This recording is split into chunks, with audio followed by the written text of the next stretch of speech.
Hello दोस्तों, नमस्कार। Santoshi IAS में आप सभी का स्वागत है। आपने टेस्ट में इतना अच्छा किया, हमको काफ़ी अच्छा लगा। काफ़ी बच्चों ने पार्टिसिपेट किया। आप सबको थैंक्स पहले टेस्ट के लिए जिन्होंने टेस्ट अटेम्प्ट किया। ठीक है, चलिए देखिए, आज हम कुछ अलग करने की कोशिश किए हैं। ठीक है, आप ही सबके लिए हम सोचते हैं कुछ हमेशा अलग ही किया जाए, एक ही पैटर्न पर ना चला जाए। तो आज हम थोड़ा सा हम बता देते हैं क्या अलग किए हैं। 2 मिनट में आपका समय लेना चाहता हूँ, 2 मिनट दे दीजिए। इसके बाद जो नए बच्चे हों सिर्फ 2 मिनट आप देख लीजिए बस। ठीक है, देखिए आज से हम क्या करेंगे।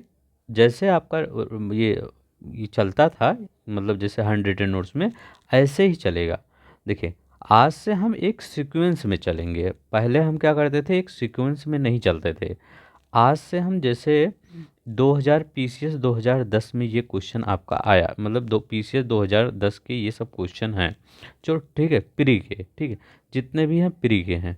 आप सोचेंगे सर इससे क्या मतलब होगा। अब देखिए पहले मैं एक एग्जांपल दे देता हूँ। ठीक है, जैसे आपको वहाँ पर पूछा गया था ऋग्वेद में नदियों का उल्लेख। अभी देखिए ये क्वेश्चन, ये वाला क्वेश्चन देखिए, ये वाला क्वेश्चन, मतलब उल्लेख अफगानिस्तान के साथ आर्यों के संबंध में सूचक है कुभा और कुर्मू। आपका यहाँ पर आंसर कुभा और कुर्मू होगा। अब मैं आपको क्वेश्चन भी दिखाता हूँ। ठीक है, ये देखिए यहाँ पर मैं एग्जाम्पल ले रहा हूँ, मैं आप कैसे बता रहा हूँ। देखिए यहाँ कुभा है, यहाँ कुर्मू है, मतलब ऋग्वेद में निम्नलिखित किन नदियों का उल्लेख अफगानिस्तान के साथ आर्यों के संबंध का सूचक था। तो किसका है, कुभा और कुर्मू का। अब देखिए इतना ही नहीं याद करना है क्योंकि ये प्रीवियस ईयर में क्वेश्चन आया है, कुभा और कुर्मू। ठीक है, कैसे प्रीवियस ईयर के पेपर को हमें टैकल करना चाहिए उसका आज हम बता रहे हैं। ठीक है, इसके बाद जैसे हम यहाँ पर जब फिर आते हैं तो यहाँ पर कुछ आपको एक्स्ट्रा चीज़ें लिखना पड़ेगा। ठीक है, वही हम यहाँ पर एक्स्ट्रा चीज़ें लिखे हैं। ठीक है, ये जो नोट्स आपका बना है हर जगह एक्स्ट्रा चीज़ें लिखा गया है, ताकि अगर आपको यहाँ कुभा कुर्मू वाला ऑप्शन ना देके कभी ये पूछ ले अस्किनी को चिनाब कहते हैं, परशुड़वी को राबी, विपाशा को ब्यास, शतुद्री को सतल, मतलब यही क्वेश्चन नहीं है। अब ये क्वेश्चन पूछा गया था कि जो जैन धर्म में है, या ये पूछा गया था यापनीय किस धर्म से है, बौद्ध से, जैन से, वैष्णव से, किससे है।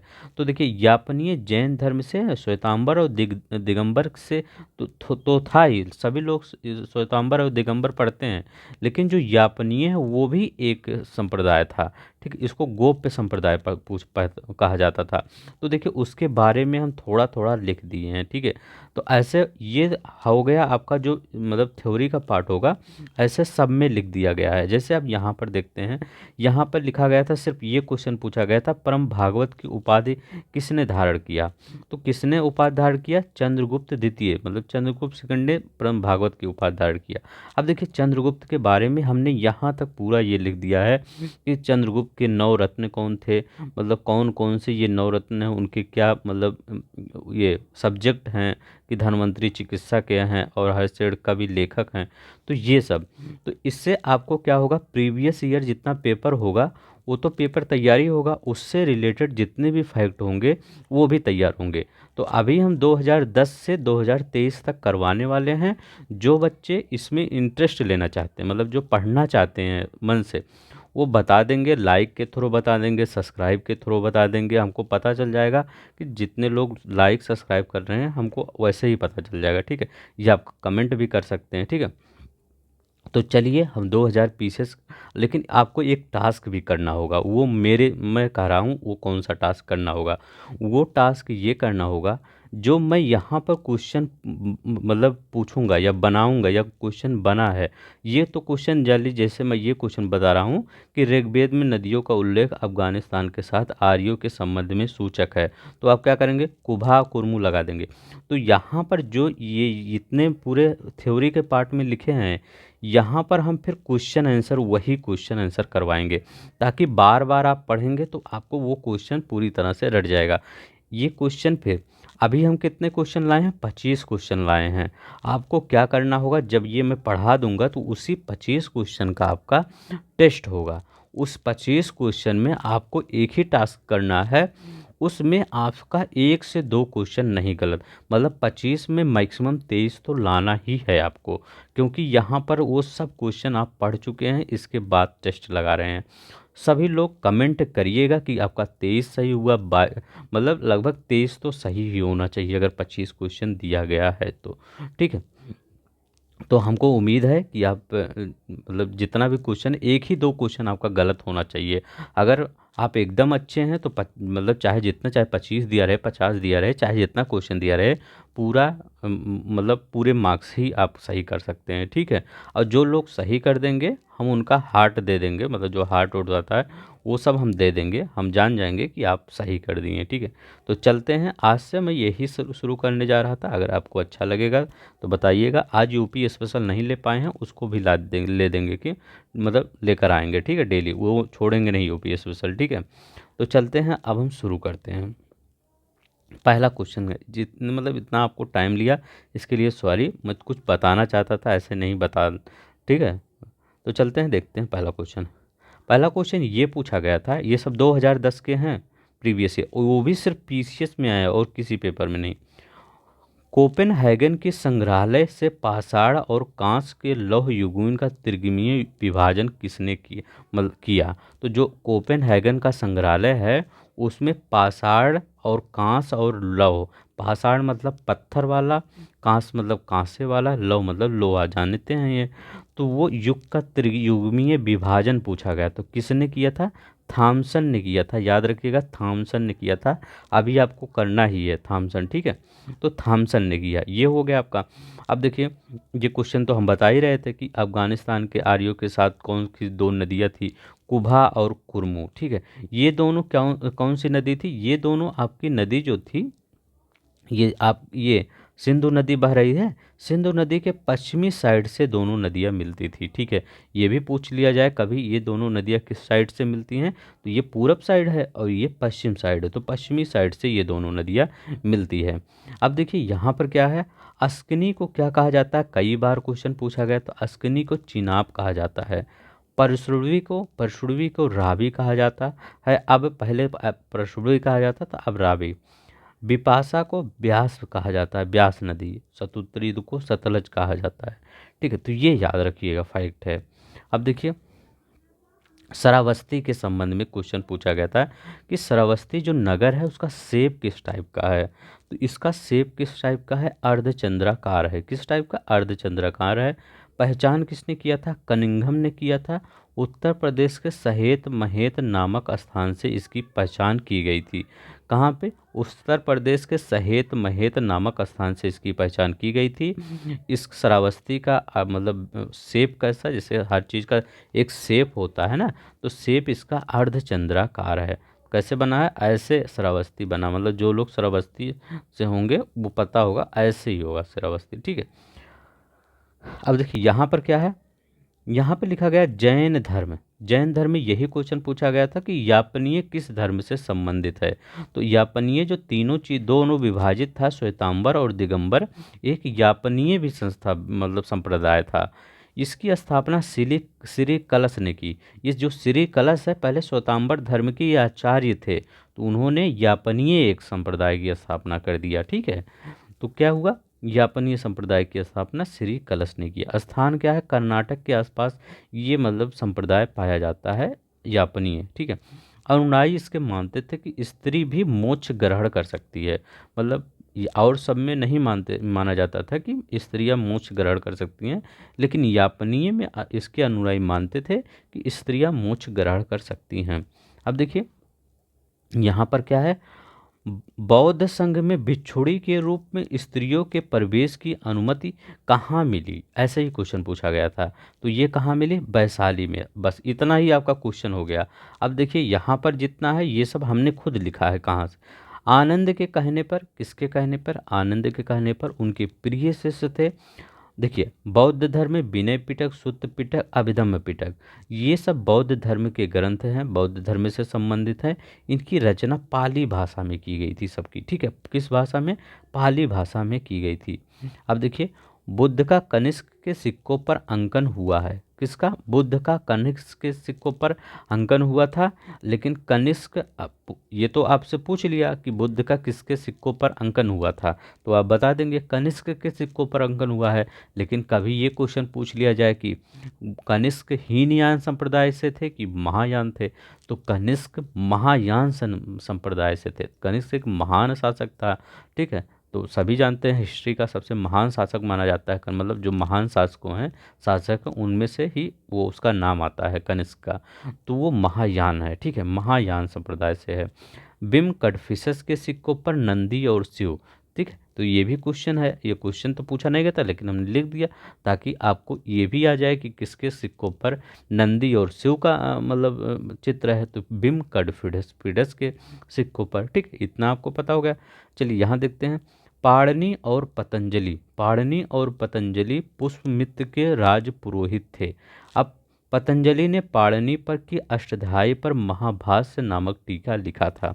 किसने? पतंजलि ने पाणिनि की अष्टध्यायी पर महाभाष्य नामक टीका लिखा था।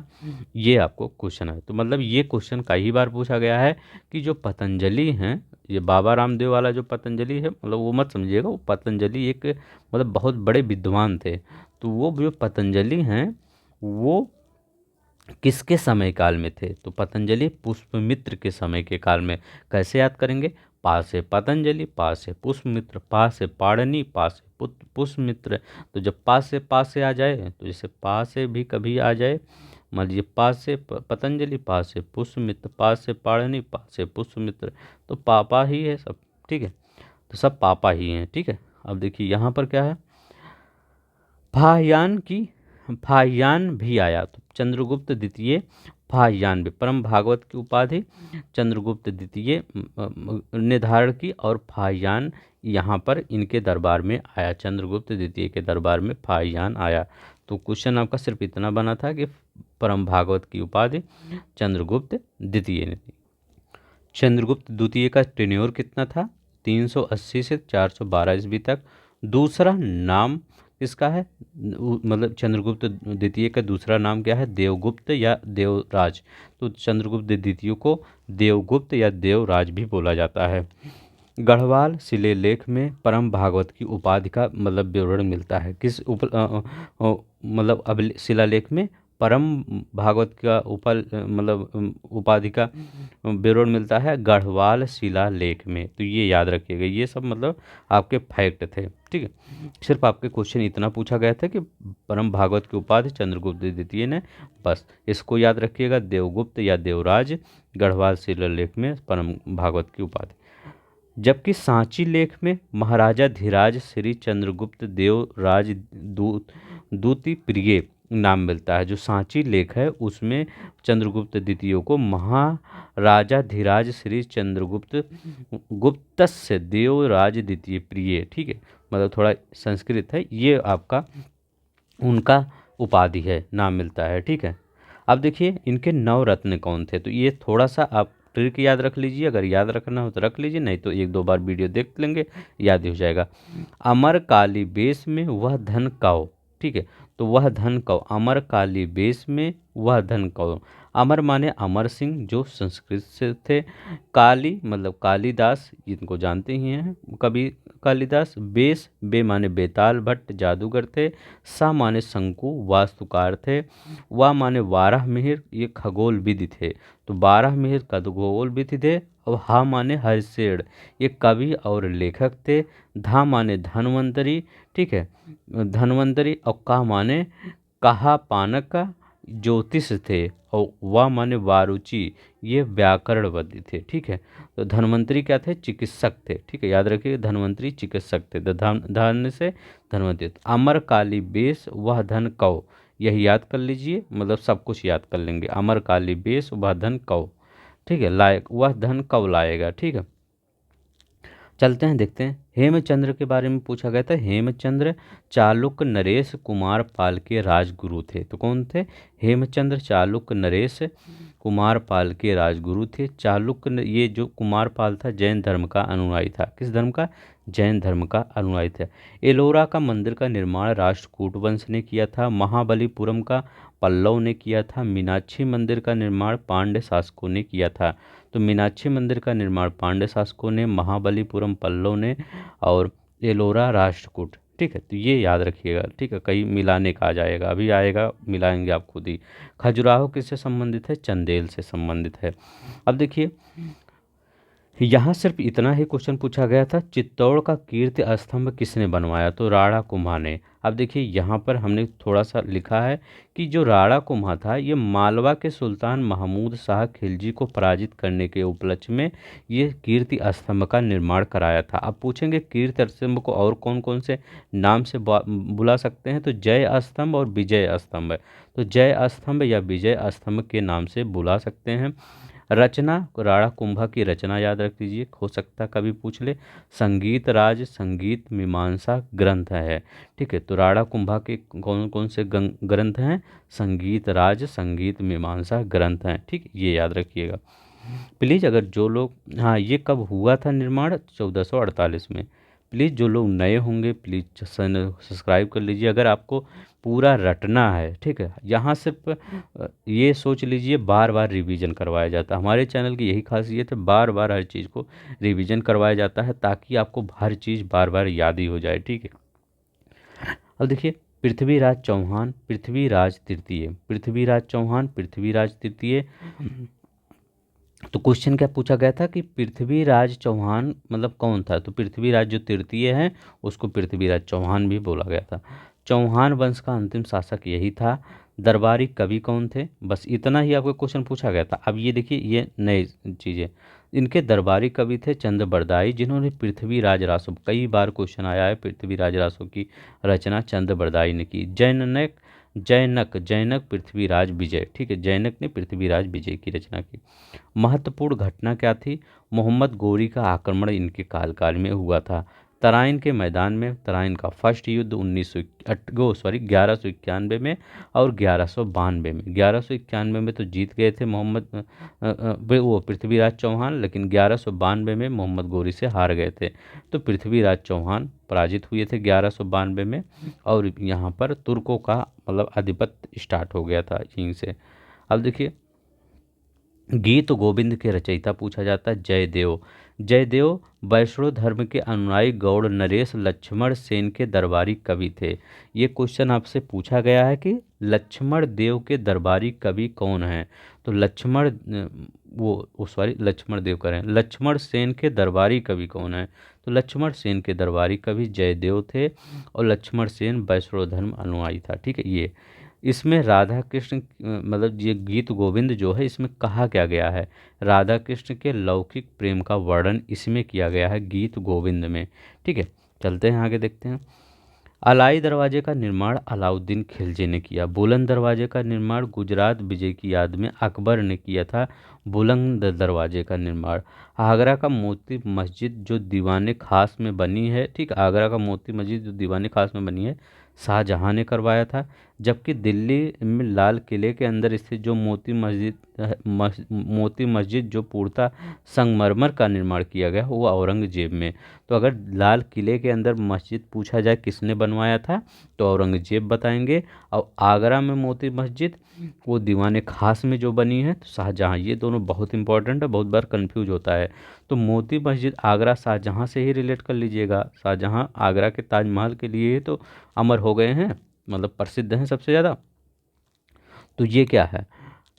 आगरा के मोती मस्जिद शाहजहां ने, और अगर ये पूछा जाए कि लाल किले में मोती मस्जिद औरंगजेब ने। अब देखिए, एकता व्यवस्था, एकता व्यवस्था इल्तुतमिश ने लाया था। ये होता क्या था? ये देखिए, एकता व्यवस्था अगर कोई आपसे पूछे तो आप कह दीजिए ये भूमि का एक खंड दे दिया जाता था। किसको दे दिया जाता था? चाहे वो सैनिक हों, चाहे वो सैनिक अधिकारी हों। जैसे हमारे यहाँ मान लीजिए किसी सीआरपीएफ बीएसएफ के जवान को दे दिया गया, या किसी कर्नल को दे दिया गया, ठीक है, सैनिक अधिकारी या सैनिक को। मालिक नहीं होते थे। ये नहीं कि उनको दे दिया गया, मतलब सैनिकों को दे दिया गया तो वो मालिक हो जाते थे, नहीं।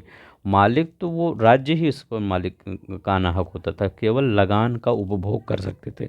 जैसे 5 बीघा ज़मीन दे दिया गया किसी सैनिक को, तो उस पर जितना लगान आता था उस सैनिक का हो जाता था, ठीक है। लेकिन मालिक नहीं होते थे, इतना जान लीजिए, मालिक नहीं होते थे, लगान जितना आता था वो सैनिकों का, मतलब ऐसा समझ जाइए कि सैनिकों का वेतन भत्ता ऐसे ही दिया जाता था। इक्ता पाने वाले अधिकारियों को मुफ्ती अमीर या मलिक भी कहा जाता था। क्या? मुफ्ती अमीर या मलिक भी कहा जाता था। मुगल सम्राट औरंगजेब बीड़ा बजाते थे, ठीक है, क्योंकि औरंगजेब ने ये संगीत पर प्रतिबंध लगाया था, तो ये क्वेश्चन पूछा जाता संगीत पर प्रतिबंध कितने? औरंगजेब। इसीलिए इनके कार्यकाल में प्रमुख संगीतज्ञ पूछा जाता है। रसबेन खान ये रसबेन खां यहाँ इनके शासनकाल के प्रमुख संगीतक। सुखी सेन, हयात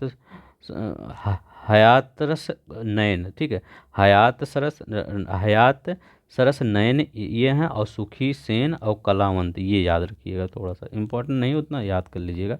खानवा का युद्ध बाबर राणा सांगा के बीच में 17 मई 1527 ईस्वी में हुआ था। चौसा का युद्ध हुमायूं और शेर शाह के बीच हुआ था 1539 ईस्वी में। हल्दी घाटी का युद्ध 1576 ईस्वी में राणा प्रताप और अकबर के मध्य हुआ था। 1576 में हल्दी घाटी का युद्ध राणा प्रताप और अकबर के मध्य हुआ था। बल्ख का युद्ध बहुत इंपॉर्टेंट है, 1646 ईस्वी में शाहजहां के शासनकाल में।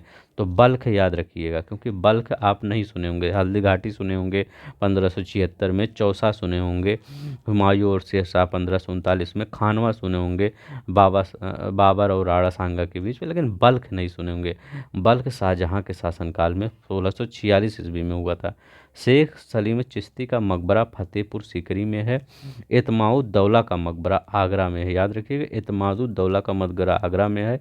औरंगजेब का मकबरा खुलदाबाद औरंगाबाद में है, खुलदाबाद औरंगाबाद में औरंगजेब का मकबरा है। अब्दुल रहीम खाने खाना का मकबरा दिल्ली में है, ठीक है, अब्दुल रहीम खाने का मकबरा दिल्ली में है।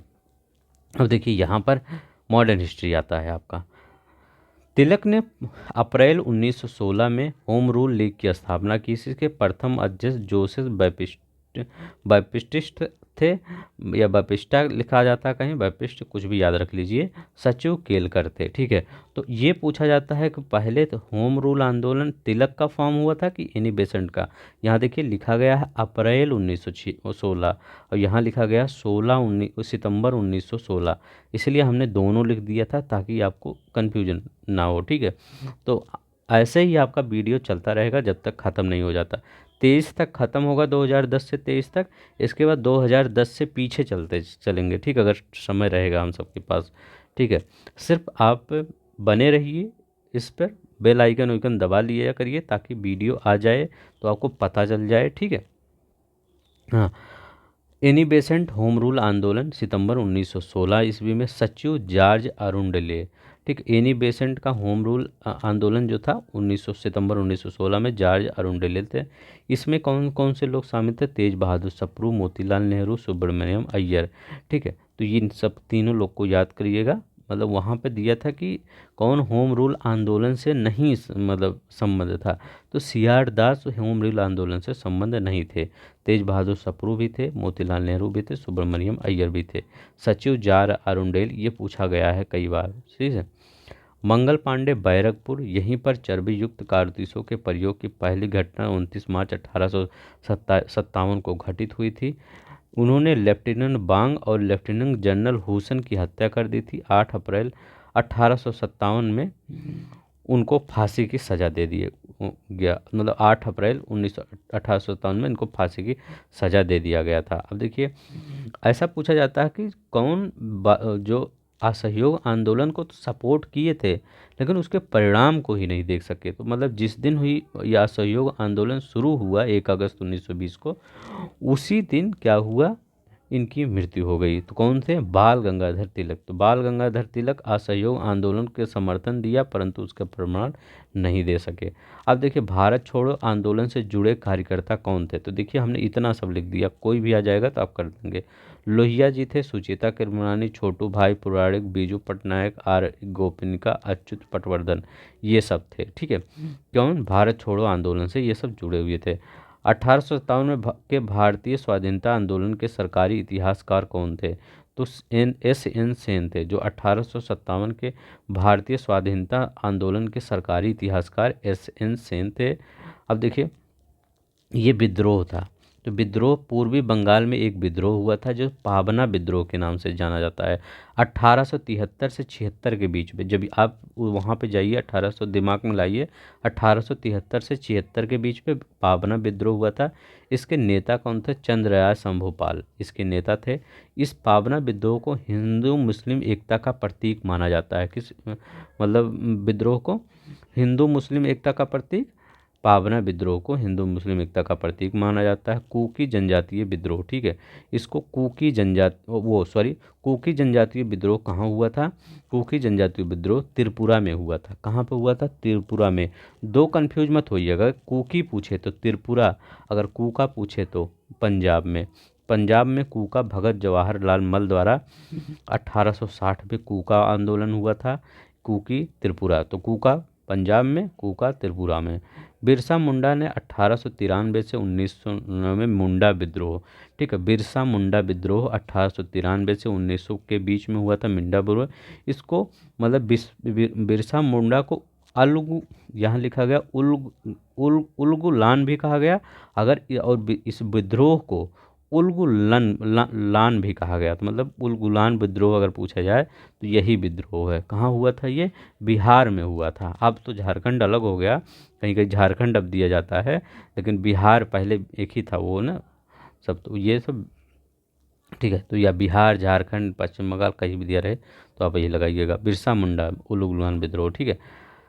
अब देखिए यहाँ पर, जब धरसड़ा नामक गोदाम पर धावे के दौरान गांधी जी यरवदा जेल में थे तो सरोजिनी नायडू, इमाम साहब, मणिलाल गांधी इस आंदोलन के नेतृत्व कर रहे थे। तो मतलब जब धरसड़ा नमक गोदाम पर धावे के दौरान, मतलब जो वो हुआ था, वो गांधी जी यरवदा जेल में थे। कहाँ पे थे? यरवदा। अब ये पूछा जाता है कि धरवड़ा जेल से कौन कौन संबंध, धरवड़ा नमक गोदाम धावे से कौन कौन संबंधित है? सरोजिनी नायडू जी संबंधित हैं, इमाम साहब संबंधित हैं, मणिलाल गांधी संबंधित हैं। इस आंदोलन का नेतृत्व यही सब कर रहे थे, धरसड़ा, ठीक है, नमक गोदाम। तो 3 लोगों का नाम याद रखिएगा। इस घटना का चित्रण न्यू फ्रीमैन अखबार के पत्रकार बेब मिलर ने किया था। कई बार क्वेश्चन ये भी पूछा गया है कि इस घटना का चित्रण किसने किया था? न्यू फ्रीमैन अखबार के पत्रकार बेब मिलर ने किया था, ठीक है। आई होप जितना भी हमने पढ़ाया सब कुछ आपको याद हो गया हो। अब चलिए क्वेश्चन करते हैं। इस क्वेश्चन को आप करिएगा, ठीक है, और मुझे लग रहा है सब क्वेश्चन आप बता देंगे क्योंकि अभी हमने सब कुछ बताया ही है। तो पहला क्वेश्चन तो आप बता ही दिए होंगे, कौन सा सही है ये।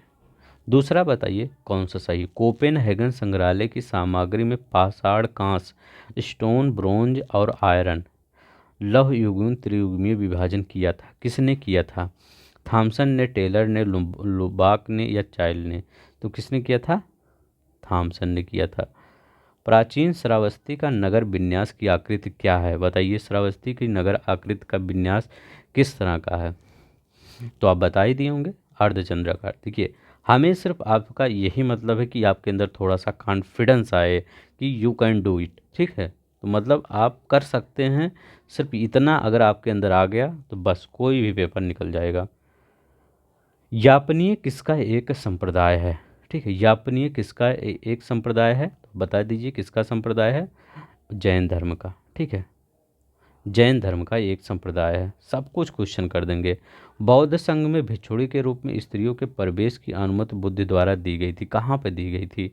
श्रावस्ती में, राजगृह में, वैशाली में या कुशीनगर में? कहाँ पर दी गई थी? वैशाली में दी गई थी। बुद्ध के सिक्कों पर किसका अंकन हुआ है? बिम्ब नंदी और शिव की जो उन पर अंकन हुआ है, कनिष्क ही होगा यहाँ पर, ठीक है। आप सभी क्वेश्चन, मुझे एकदम विश्वास है कि सब क्वेश्चन आप बता रहे होंगे। प्राचीन भारत में साहित्य इतिहास में पाणिनि और पतंजलि ख्यात प्राप्ति नामक किस राजवंश के समय में फूले? तो हम क्या कहते हैं? पास से पतंजलि, पास से पाणिनि और पास से पुष्पमित्र शुंग, ठीक है, पुष्पमित्र शुंग। बस अब देखिए, आपका नंबरिंग नहीं लिखा गया है, इसके लिए सॉरी, मैं अगली बार से नंबरिंग लिख दूंगा, ठीक है। आप सिर्फ आज कर लीजिए, ठीक है। अगर देख लीजिएगा कितना क्वेश्चन, लगभग 24-25 क्वेश्चन होंगे, ठीक है। प्रथम गुप्त शासक जिसने परम भागवत की उपाधि धारण की थी। तो प्रथम गुप्त शासक किसने था जिन्हें परम भागवत की उपाधि धारण की थी? तो ये किसने? चंद्रगुप्त द्वितीय। इन्हीं के बारे में, इन्हीं के नवरत्न के बारे में हम बताए थे ना अभी। महान जैन विद्वान हेमचंद किसकी सभा में अलंकृत थे? तो अमोघ वर्ष, कुमार पाल, जयसिंह, सिद्धराज, विद्याधर। किसके? कुमार पाल के। अब देखिए यहाँ पर एलोरा, महाबलीपुरम, मीनाक्षी मंदिर, खजुराहो। तो इसमें सही युग्म बता रहे हैं, कौन सा आपका सही युग्म है। तो खजुराहो कौन सा है? चंदेल। खजुराहो चंदेल का है, ठीक है। खजुराहो चंदेल वंश के हैं। तो खजुराहो का संबंध चंदेल वंश से। एलोरा का संबंध किससे है? तो एलोरा का राष्ट्रकूट से है, तो राष्ट्रकूट का एलोरा का संबंध है। महाबलीपुरम किसका संबंध है? महाबलीपुरम, तो ये पल्लव से, महाबलीपुरम पल्लव से है। मीनाक्षी मंदिर का संबंध किससे है? तो ये पांड्य शासकों से है। मिलाने का ये नहीं था, मतलब मैं बता दे रहा हूँ फिर। मीनाक्षी मंदिर किससे है? पांड्य शासकों से है, ठीक है। मीनाक्षी पांड्य शासकों से, याद करिएगा। चित्तौड़ का कीर्त स्तंभ किसने बनवाया था? चित्तौड़ का कीर्त स्तंभ किसने बनवाया था? तो किसने बनवाया था? राणा कुंभा ने बनवाया था। किसने? राणा कुंभा ने चित्तौड़ का कीर्त स्तंभ बनवाया था। किसकी विजय में? मालवा के सुल्तान महमूद शाह खिलजी के पराजित कर दिया था, उसी में उन्होंने बनवाया था चित्तौड़ का कीर्त स्तंभ। कब पराजित किया था? 1448 ईस्वी में, मतलब इसका निर्माण किया गया था, ठीक है, चित्तौड़ का। ये बताइए पृथ्वीराज चौहान कौन थे? तृतीय थे कि द्वितीय थे कि प्रथम थे, या कोई नहीं था? तो कौन थे? तृतीय थे। गीत गोविंद के रचयिता कौन है? तो गीत गोविंद के रचयिता कौन है? जयदेव हैं, ठीक है। जयदेव गीत गोविंद के रचयिता हैं। भारत के किस मध्यकाल में एकता व्यवस्था प्रारंभ की थी? किस मध्यकालीन शासक में एकता व्यवस्था प्रारंभ की गई थी? तो इल्तुतमिश, ठीक है। देखिए आप सब क्वेश्चन कर दे रहे होंगे, कॉन्फिडेंस भी आपको आ रहा होगा। अब देखिए अलाई दरवाज़ा, बुलंद दरवाज़ा, फतेहपुर सीकरी, मोती मस्जिद आगरा, मोती मस्जिद दिल्ली। अब बताइए, यही हम दोनों ज़्यादा आपको बताए थे कि मोती मस्जिद अगर आगरा दिए रहे तो किससे आप मतलब करेंगे? तो मोती मस्जिद आगरा दिए रहे तो शाहजहाँ। तो सी का तीसरा कहीं पे है, सी का तीसरा यहाँ भी है, यहाँ भी है।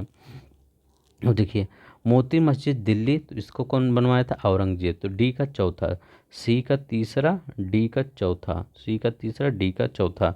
ये देखिए यहीं पे आ गया। अब बोलिए अलाई दरवाज़ा, अलाउद्दीन खिलजी, ठीक है। बुलंद दरवाज़ा, फतेहपुर सीकरी, अकबर में। तो एकदम सीधे सीधे पूरा लग गया है, ठीक है। यहाँ देखिए भारत के किस मध्यकालीन शासक ने एकता व्यवस्था प्रारंभ की? तो इल्तुतमिश, ठीक है। शायद वही 2 बार क्वेश्चन आया है। मुगल सम्राट औरंगजेब कौन सा वाद्य यंत्र बजाते थे? तो कौन सा वाद्य यंत्र बजाते थे? वो तो संगीत पर बैन लगाए थे, लेकिन बीड़ा बजाता था वो, ठीक है। अब देखिए यहाँ पर निम्नलिखित में से कौन सा सुमेलित नहीं है? बताइए कौन सा सुमेलित नहीं है? तो अकबर के समय में हल्दी घाटी का युद्ध, हुमायूं चौसा का युद्ध है, बाबर खानवा के युद्ध से संबंधित है, लेकिन जहांगीर बल्ख का युद्ध शाहजहां से संबंधित है, ठीक। तो ये शाहजहां से संबंधित है। अब यहाँ पर देखिए क्वेश्चन, खुलदाबाद कह रहे हैं शेख सलीम चिश्ती का मकबरा, फतेहपुर सिकरी इमामुद्दौला का मकबरा, कौन सा सही सुमेलित है? आगरा में औरंगजेब का मकबरा कहाँ पड़े हैं, ठीक है। तो क्या होगा? शेख सलीम चिश्ती का जो मकबरा है, मैं लिख ही देता हूँ, अभी फिर लिख देता हूँ। तो ये फतेहपुर सीकरी में है, ठीक है, फतेहपुर सीकरी में। अब देखिए इमामुद्दौला का मकबरा ये आगरा में है, ठीक है, आगरा में है। औरंगजेब का मकबरा औरंगाबाद में है, ठीक है, औरंगाबाद में है ये। दिल्ली में अब्दुल रहीम खान खाने का मकबरा एकदम सही है। कौन होम रूल आंदोलन से नहीं जुड़ा था? तो कौन नहीं दिया जुड़ा? सुब्रमण्य अय्यर भी थे, इनिबिसेंट बीजी तिलक थे, सी आर दास नहीं जुड़े थे। मंगल पांडे कहाँ से, मतलब पांडे एसोसिएटेड थे, विप्लव मतलब एसोसिएटेड थे, ठीक है। कहाँ से? बैरकपुर से एसोसिएटेड थे। निम्नलिखित में से किसने असहयोग आंदोलन को समर्थन दिया परंतु इसके परिणाम नहीं देख सके? तो कौन? बाल गंगाधर तिलक। किस एक आंदोलन के साथ अरोड़ा आसफ अली जुड़ी थी? तो कौन से आंदोलन के समय साथ? तो भारत छोड़ो आंदोलन के साथ अरोड़ा आसफ जुड़ी थी। भारतीय संविधान आंदोलन का सरकारी इतिहासकार कौन था? सरकारी इतिहासकार कौन था? एस एन सेन थे सरकारी इतिहासकार। महात्मा गांधी का नमक गोदाम पर कांग्रेस कार्यकर्ताओं के धावे के समय कहाँ थे? तो महात्मा गांधी कहाँ थे उस समय? तो यरवदा जेल में थे। ठीक है, सब क्वेश्चन आप कर दे रहे होंगे। अब देखिए 19वीं सदी में कृषक विद्रोहों के में सही सुमेध। अब देखिए कुकी कहाँ था? त्रिपुरा में, तो कुकी त्रिपुरा लगाइए। ए का चौथा देखिए कूका विद्रोह कहाँ था? तो कूका कहाँ था? पंजाब में। तो कुकी कूका में कंफ्यूज मत होइएगा, पंजाब आएगा कूका और कुकी आएगा तो त्रिपुरा में। पावना पूर्वी बंगाल में, बंगाल दिया है तो बंगाली लगाइए। बिरसा मुंडा विद्रोह बिहार में। ठीक है, तो बिहार में बिरसा मुंडा विद्रोह। तो डी का तीसरा और सी का दूसरा, डी का तीसरा, हाँ, और ए का चौथा कू का ये आपका डी वाला सही हो जाएगा। ठीक है, तो बस इतना ही क्वेश्चन था। देखिए अगर आपको ये मेथड हमारा अच्छा लगा होगा प्रीवियस ईयर का, मतलब टॉपिक वाइज, आज देखिए लगभग जैसे 25 ज़्यादा आज नहीं ले पाया था क्योंकि आपका रिस्पांस चाहिए था कि इस पर आगे बढ़ाएं कि पहले वाले की तरह चलें। ठीक है, तो लेकिन हम ज़्यादा ही लेंगे, एक एक सब्जेक्ट लगभग ख़त्म ही कर देंगे। पूरा पूरा हिस्ट्री हमें ख़त्म करने का प्लान था लेकिन नहीं ख़त्म कर पाए, थोड़ा टाइम का इशू था। आप प्लीज़ कमेंट में कर दीजिएगा कि मतलब इस सीक्वेंस वाइज चलें कि ना। इसमें आपका यूपी स्पेशल भी मतलब ऐड होगा, उसको आज नहीं ऐड कर पाया सॉरी, लेकिन यूपी स्पेशल ऐड होगा। ठीक है, डेली। तो आज के लिए बस इतना ही। आप कमेंट करिएगा ज़रूर और लाइक शेयर भी कर दिया करिए अपने दोस्तों में। ठीक है, धन्यवाद, नमस्कार, जय हिंद, जय भारत।